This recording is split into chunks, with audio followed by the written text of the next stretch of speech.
Once upon a time, long, long ago, this was the Montana Hotel. Today, it is the Montana Antique Mall in Missoula, Montana.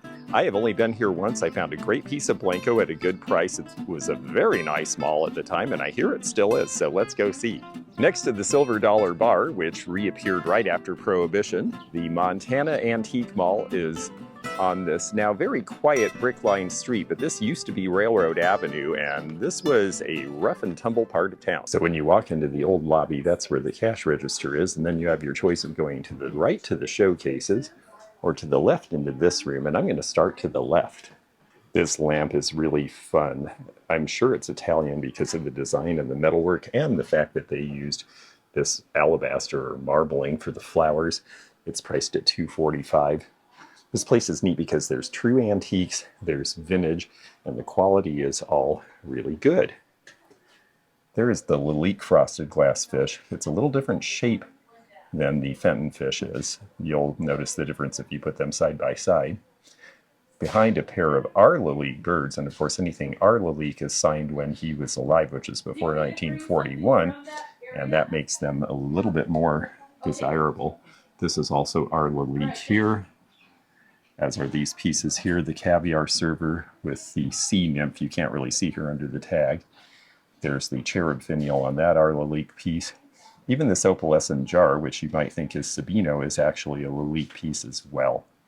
Grace Drayton's designs for the Campbell Soup Kids became very, very popular to ape by companies all over the world because they're so cute, and that's where a lot of the Google eyes come from. It really affected animation for a long, long time. Even Betty Boop, some of the way she was drawn heralds from that. Cute cup and saucer. One nice thing about Scandinavian carved items is a lot of time they still have the information about the family or the carver, and this particular one apparently was by Jon Hansen Budalsplads, and it's dated 1827, and they have the information in the box. It's priced at $4.95. These Norwegian wedding boxes typically do sell for about that price. Some cool old license plates here. The Alaska Centennial is actually pretty hard to find. Early Montana. Later Montana plates have the state outline, and for a while they say prison made because the notion was that, hey, the prisoners don't just sit idle, they actually make something for us. And license plates were what they made. I just sold my Roseville moss piece on eBay. Here is the nice larger piece at $195. Harvey Niblack was a very interesting person, and this bench and the side table are attributed to him. He was a chiropractor in Denver, came up with a weight-reducing machine, and became wealthy and self-sufficient, and so he retired and began carving things. He ended up working with Disney and doing a lot of their dioramas that were so interesting to people that they ended up in the Smithsonian Institution, and his carvings are the basis of a national woodworking museum in Custer, South Dakota. So a very well-known carver, and we don't really see a lot of his work on the market. This is priced at $14.95, which for being as specific to a rather famous wood carver as it is, I think seems like a good price. I really enjoy old tins, and of course my friend Dave, who's the advertising salesman, deals in these. This one's a little beaten up, and somebody was using it for other purposes, maybe to keep live bait or something in. So they put holes in it, and they did the things people use old tins for. It's missing its handle. It's probably about a number 3 or 4 for condition, but still a neat graphic. And some people like the beaten and primitive look. It's $79 in this condition. In perfect condition, it might be several hundred. If you like the show Yellowstone and you like rustic and lodge look, you are in the right part of the country here because you're going to find a lot of things appropriate to that and a lot of places decorated this way, both here in the Antique Mall and out in Airbnbs and hotels and that sort of thing. On this top shelf, you'll recognize the blanks if you imagine this with no decoration as being Metlocks. This is the Homestead Provincial version. I have a set of Blue Provincial for sale. There are Red Rooster Provincial and Provincial Rooster in green and various other patterns, but they all have this country feel. This was made in the Los Angeles area in the 1960s, and this is $85 for this set, which is a pretty good price these days. Great paint by number. Looks like the Northwest to me. There's a lot of good Montana bronze artists. This one is David Lemon. This particular scene is a mountain man and his Native American wife, I would presume. A lot of the French trappers in particular who came to the Northwest took Native American wives. This would be a lovely architectural piece if you were restoring an old home or you wanted to build a new home that had the feel of an old home. This is from about 1900, this mantle. It's a nice large one. You would have your fireplace below, your mirror above. That way you can wave at everybody going by. And it is priced at $7.95. TV lamps, well, in this part of the country, you're likely to find horses. $49 on that one, $45 on this one. And then the Lane Mallard TV lamp here, they actually have $79 on that one. It is one of the larger ones of that pattern. Speaking of patterns, this is by the Ohio Glass Company and has this wonderful poppy figuring on it. This is early American pressed glass or pattern glass from about 1890 in this nice green color. And they have $90 for the 4-piece set, which is actually pretty good. Cream and sugar, a covered butter, and I believe that was for spoons. This very pretty silk shawl comes from the Middle East and shows the Bedouins, but again, you're on horseback, and so that gives it appeal to this area as well. I think they're interesting in the reverse. You basically get the same pattern backwards, so you can show it this way if you like. This should date to about the 1930s or 40s. I can't find a price. I'm going to have to ask. A lot of interest in Middle Eastern culture and design in the 1920s and 30s. This little trinket box is priced at $10. It's appropriate we're on Railroad Avenue because this is one of the railroads that came through here, the Northern Pacific. In fact, that's probably the reason Missoula came to exist in the first place. Missoula now is a college town and is growing rather rapidly. They're showing one of the last of the passenger lines. This one from 1950 is more plain, but it shows that it is the Yellowstone Park line. And that was a big deal because a lot of people like to come to the park on the train and sit in the dome car and have the views of the wonderful scenes of the West. I took the train through Glacier National Park here in Montana, and it was a great way to see the park. A pretty piece of Van Briggle in a little different color scheme than we usually see for $65. $75 on the shell. My mom liked to collect these. This is Sophisticat perfume from the 1970s. They have rhinestone eyes, they have pearl jewelry, they have lovely feathers. I wish the feathers were a little more full on this one, but the perfume is full, which matters. This is Hypnotique. They also did her favorite fragrance, Primatique. It's $20. They typically sell for about $40 retail.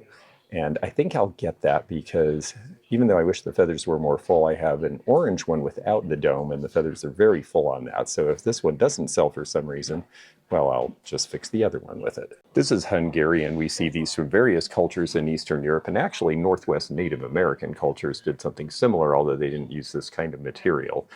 Weaving around bottles to turn them into something you could use permanently that was attractive. Well, that was definitely a folk art, and this one's priced at $125. I like the cowrie shell inkwell. That was a popular thing to do originally around 1900, and then later in the mid-century you see them reappear.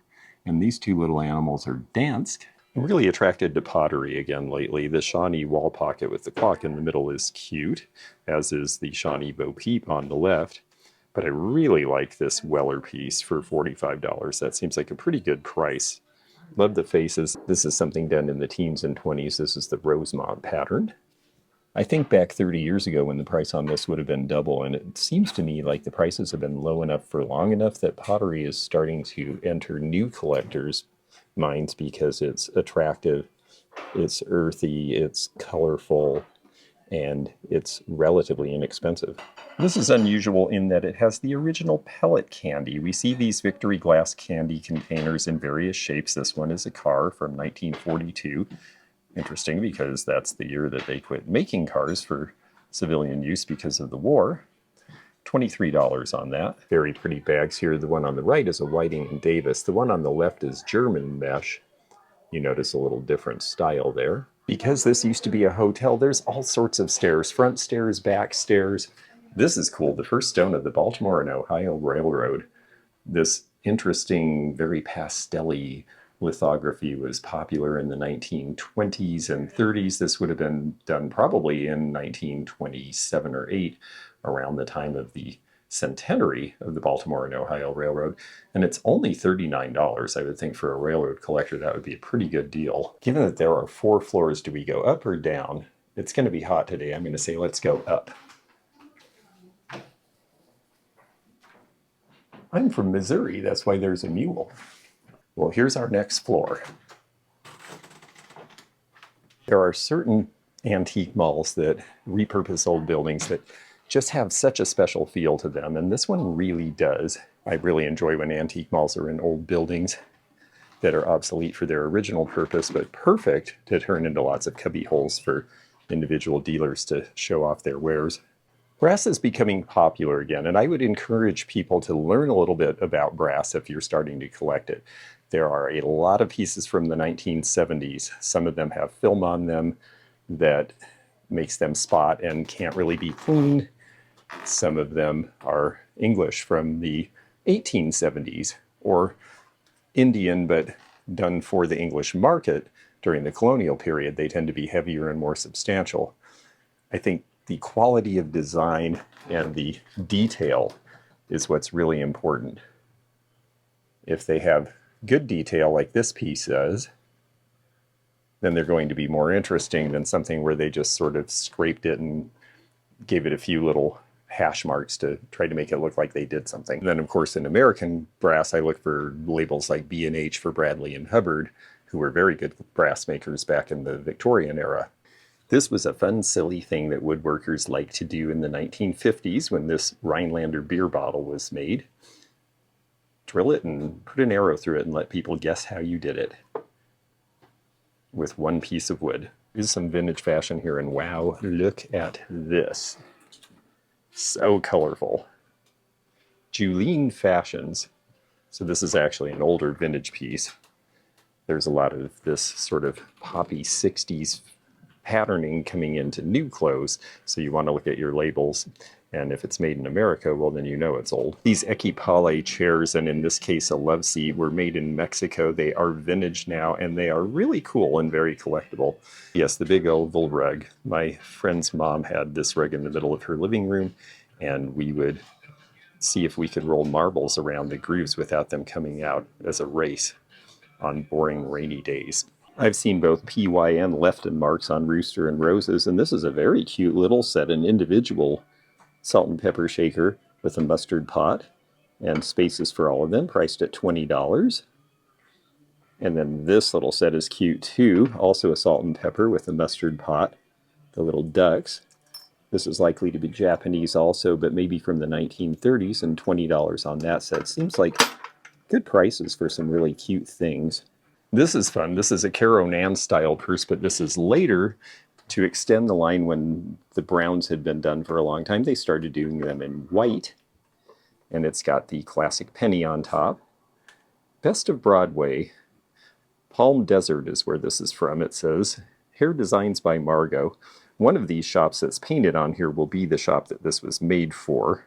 That's how this worked. And then they would do other attractions as well. I haven't had one of these in white before.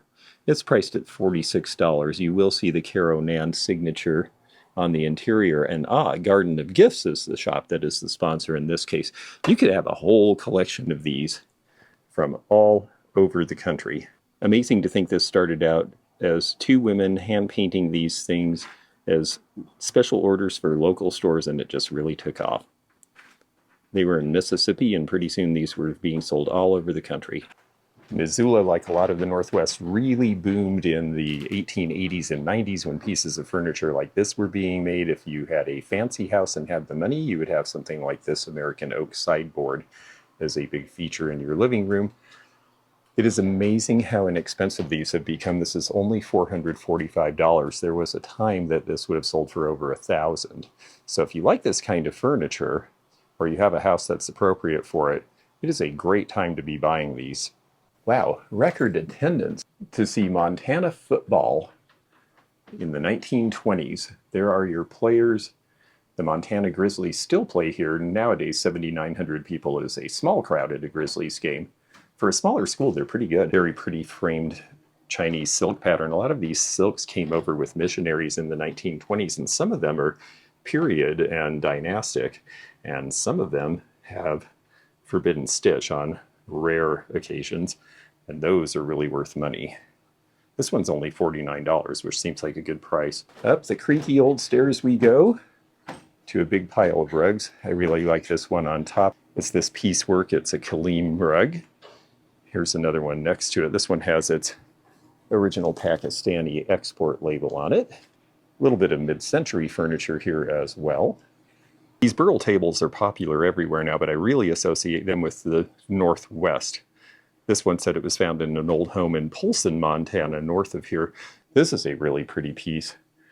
Eastlake, this mirror with all the shelving and the hand painting. This is rather unusual. It seems to be faux grained as well. It's priced at $5.95. Toll painting. The hairstyle tells me this is from the 1960s.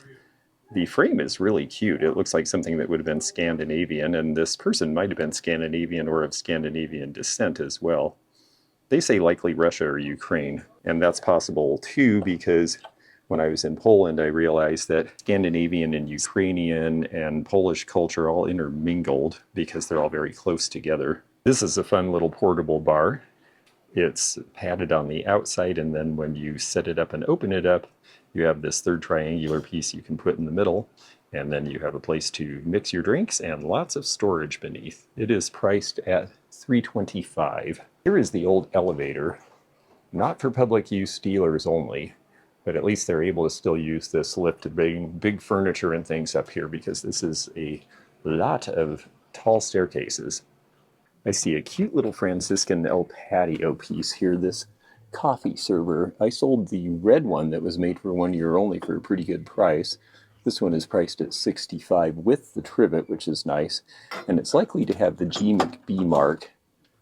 Oh, no, it has the Franciscan paper label. That's when they first started to introduce the Franciscan name. Before that, it was G McB for Gladding McBean.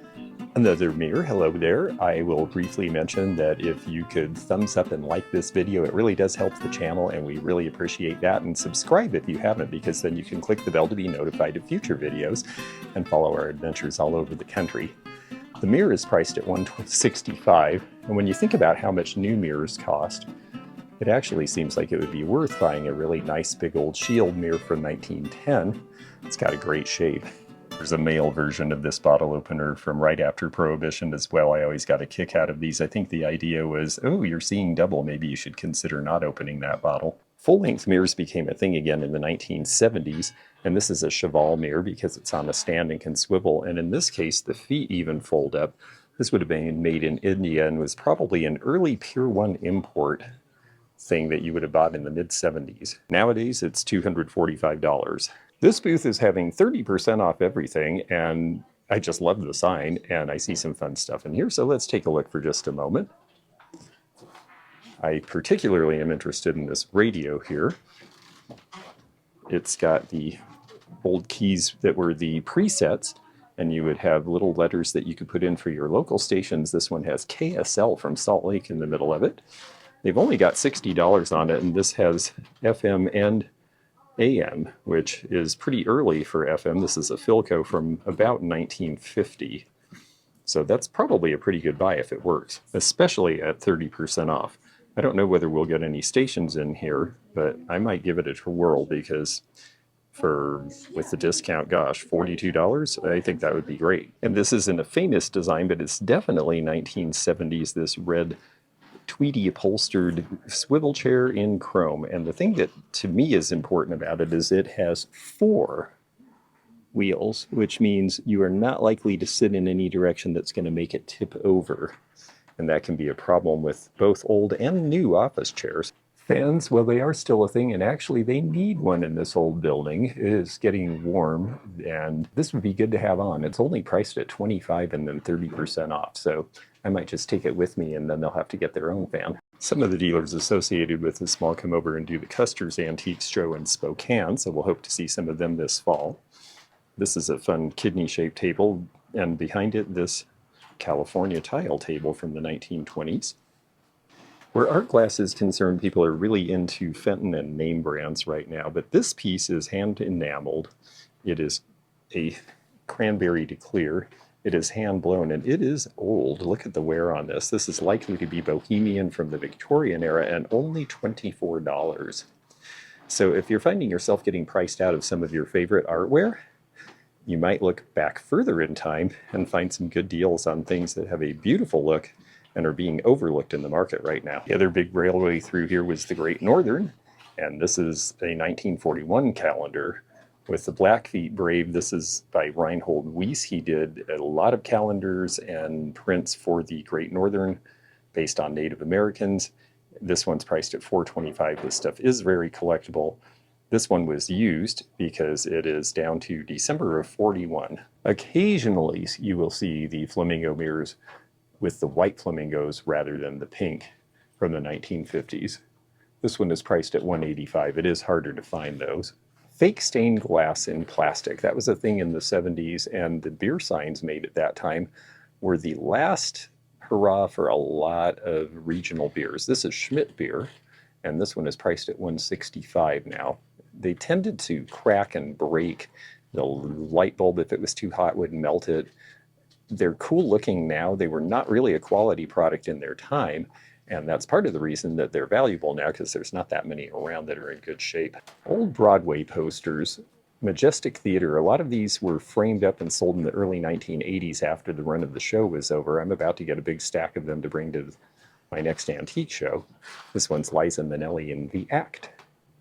I know Cabaret was great and all, but I have to admit, her appearance in Arrested Development was my favorite thing that she did. Okay, we're headed downstairs, and I'm going to stop and ponder this very handsome carved barometer. I just sold one of these, actually. They got $95 for theirs. I think mine was in a little better condition, and I got just a little bit more for it. And here we go. Montana Hotel, built 1887 by John Malloy, and you can get the history at Montana History. That's mthistory.us. Reverse painted silhouettes came with various backings. I enjoy the ones that have milkweed behind them. This one has some sort of a flocking behind it. It's the duck hunter and his dog hanging out in the cattails, and it's $95. In the 1880s, a lot of people flooded into Montana looking for farmland and a new life. In the 1890s, a whole lot of them left because the blizzards were intense and it was a very hard place to live. But Missoula, sheltered in this little valley, managed to survive and has burgeoned into a growing and very attractive town today. Thanks so much for letting YouTube know that you're enjoying this video. And if you are in a position to help us with the membership, well, we're very grateful to all our members who are able to contribute a little bit extra to help us with all the travel it takes to bring you these interesting places and interesting antiques and vintage from all over North America. Okay, we're going to save this area for last because it's really busy right now. So we'll go downstairs and see what's there. Neil Stover is a watercolorist that we definitely recognize by name, is a listed artist. This piece from 1959 is $495. I find it quite likable personally. Oh yes, these random bamboo chairs from the 80s. I remember these, and now they're here and they're vintage. $75 each. Oh, Mini, Walt Disney Productions. So this is before 1985. And that looks like it's in great shape for $22. I imagine a Disney fan would really enjoy that. It's funny to me they don't sell for more. It's $22, and when you look at the ones from the parks and how much they sell for, wow, the prices are shockingly high. Well, what do we see here that George would like? Well, lots of things. What I'm zeroing in on is this. She's missing her mate, but this is the Calypso Dancer by Treasure Craft. It was one of the ones they did the painting on. This is one of the last of the figurines they did. And she is priced at only $18, which is amazing, except she has a chip in a really unfortunate spot. That is too bad, because I would pick her up in a heartbeat otherwise. Very cute Metlocks Line 300 Tom and Jerry set. I've got a bunch of Metlocks Line 300 in storage that I need to bring out and put out on the market. It's from the 1930s. Very fun pastels. The Tom and Jerry sets were used around the holidays for that particular drink, and they have $66 for this with all of the pieces. All 6 mugs, and that's a pretty good deal. Hard to believe it's been 35 years since these guys were a teen pop idol phenomenon. You could say they were the first wave of a line of many, many boy bands, but actually there were a whole bunch before them that inspired the whole genre. Each generation seems to have its own. This is really cool. This is the U.S. mail insert from the Sadler Company. You see these occasionally in various sizes. This would have been in some small town where possibly the general store was also the post office. So you have a few post office boxes, some open mail slots, a place to get your stamps. Really neat piece. I wonder if this one's for sale. I don't see a tag on it. They typically are hundreds, if not four figures. It's a clear piece, but this is Pilgrim Crackle glass, and we can learn a few things from a clear piece. It's marked at $22. It's got the original circa 1960 label on it. This is when the Moretti brothers were working for them and doing a lot of Italian design. Notice how in Pilgrim glass, the crackling stops before you get to the surface. You would dunk the piece in water while it was still hot and then pull it out, and the internal cracking would then fuse under the heat, so it would stay together as one piece. That's how crackle is formed. They did not put theirs all the way into the water bath, and that's why it stops. That's a good clue because a lot of these do not have their original label, and most of them were made in fun colors, so you will see them out there and you might not recognize them otherwise. The other thing is there is their pontil. This is right about the time they start going away from the stipple pontils into the open ring pontil. We see a ton of cool stuff that's Frida Kahlo, but so much of it in this country came to us after she was gone. This one's from 1995. There started to be a real appreciation from her in this country about that time, and she is quite an amazing person, as well as an amazing artist. I had forgotten all about this. My dad had this canister vacuum. You got this at Sears, and it had groovy sunbursts painted on it, which seemed like sort of a silly thing for something as utilitarian as a shop vac, but this is around 1970, and people are just rethinking everything at that point. This is a great display from an old hardware store. The sign showing you that your GE lamp bulbs are here. This would have been standing way up high in a store where it would grab your attention and pull you to that corner of the store to find your things. It's priced at $3.95. When I was in Boy Scouts, my friend's dad made him use his old Korean military backpack and strap everything on instead of getting a modern backpack. It was really rough on him. They did a 50-mile hike down the Washington coast, and it rained and poured and all his stuff got wet. And after that, his dad relented and got him a real backpack for modern use. But this is the way it was then. Very pretty Roseville carnelian piece here. There was carnelian and carnelian too. The original carnelian didn't sell as well as they thought, so they reglazed it in happier colors and more distinctive colors. There's the Roseville ink stamp. That's what they used in the 1920s and on the early floral pieces. Rugs are beautiful, but boy, they are hard to display because this is what happens to them, and then it ends up blocking your displays. That's why when I get them, I usually leave them rolled up and take a picture and put the picture of the thing on the outside, so that way people only open them if they're serious. Very handsome oak display cabinet here for $7.95. Ooh, Area 51. I do like this big vase here. I don't know that it has a lot of age though, because look at that felt on the bottom. That thin black felt is generally an indication of newer production, and I typically avoid it. Love's Paradise, a very pretty fox print. Fox and Parrish were competitors at the same time. Fox worked under various pseudonyms, so you'll want to look that up because you can find sleepers. This one's priced at $125, but the color is absolutely strong, and if you're buying and collecting these old ones, you really want one that hasn't been in the sun, because as soon as they start to lose that vibrance, they just really aren't the same. Or Area 51. They're definitely having fun with their space number. Here's another fox print. This one is the Blue Lake. Beautiful. These scenes definitely remind me of this part of the country. This is the Bone White, and it's later production, but this is Francoma. And it's go along with the Mayan Aztec pattern, which I've always really liked. This color clay is going to be the pinkish, where they added a little bit of lightener to the brick red Sepulpa clay. So this is 1980s and 90s.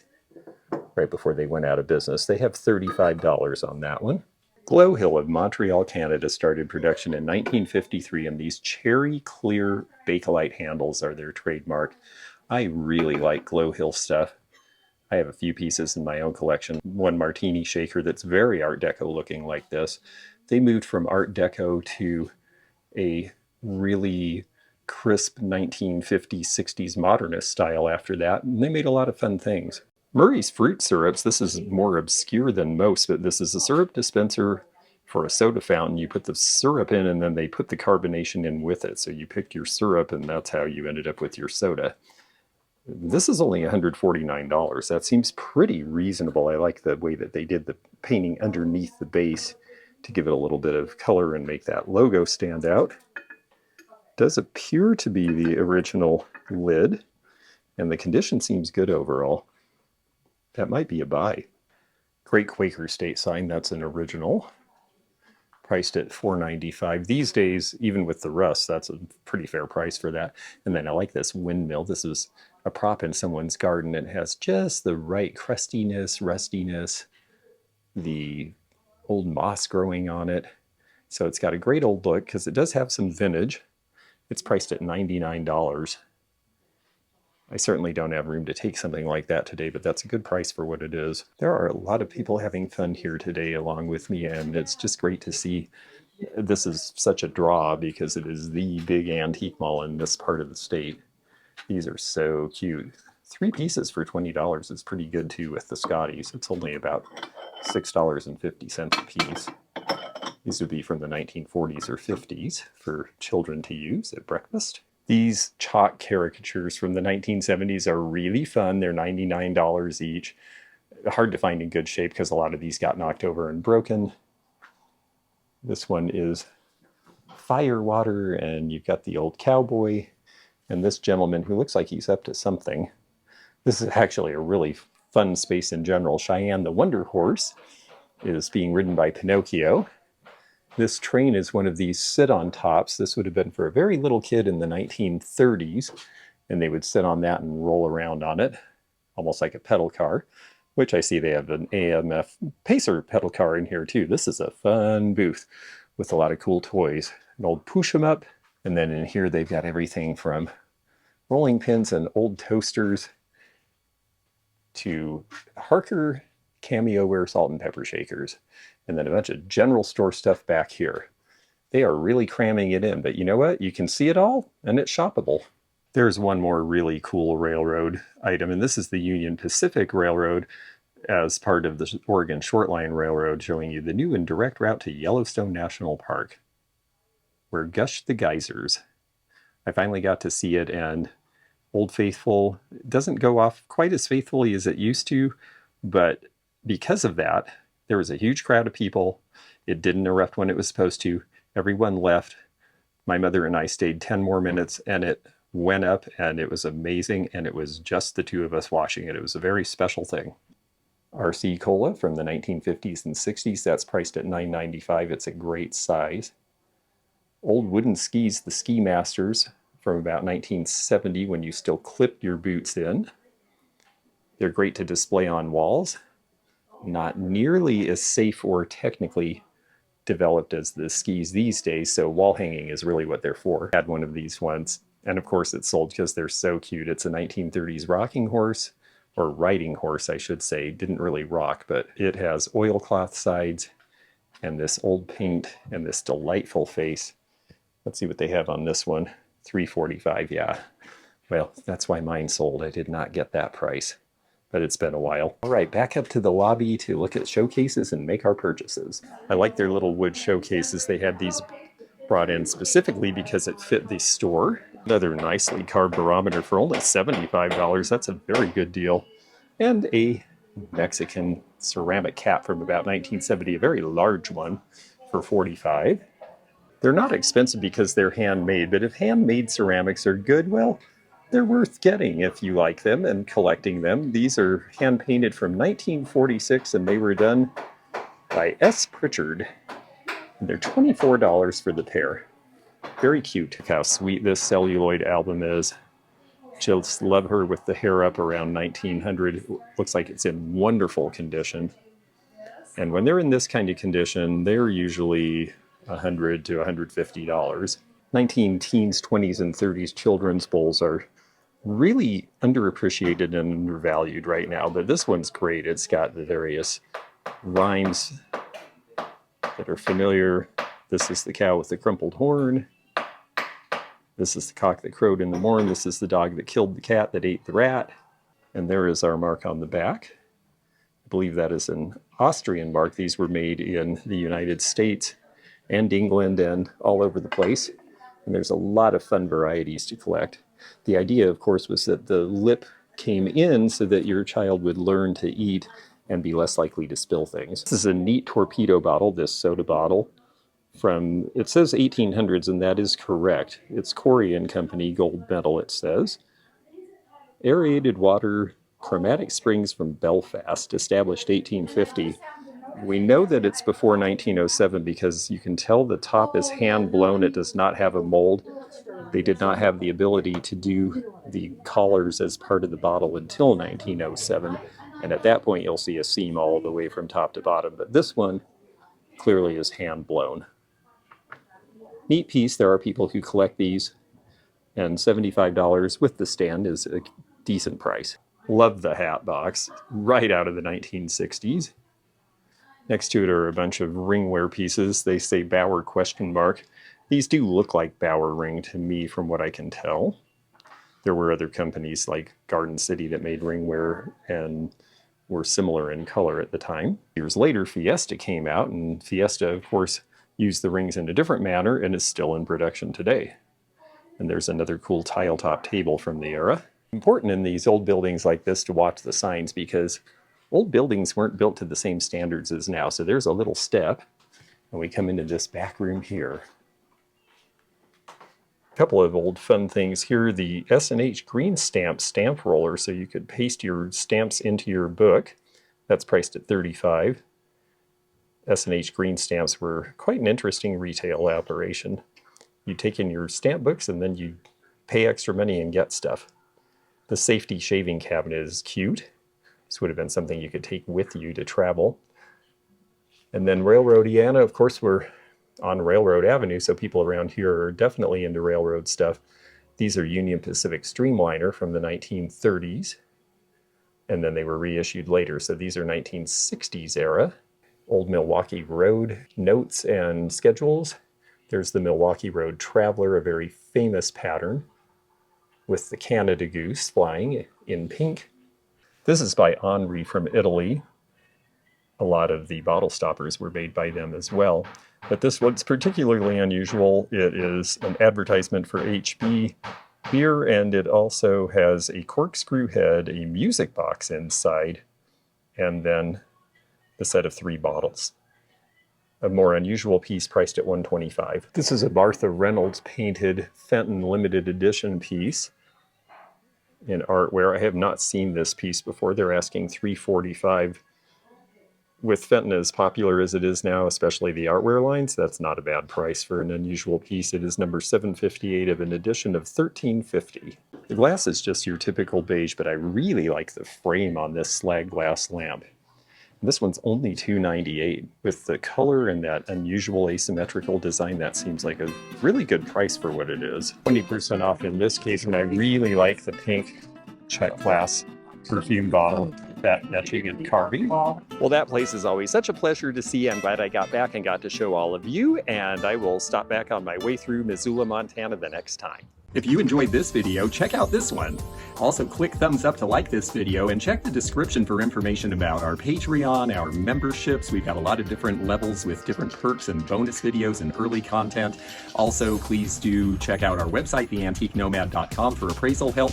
And we'll see you again for more adventures in the antique and vintage community soon. Bye for now.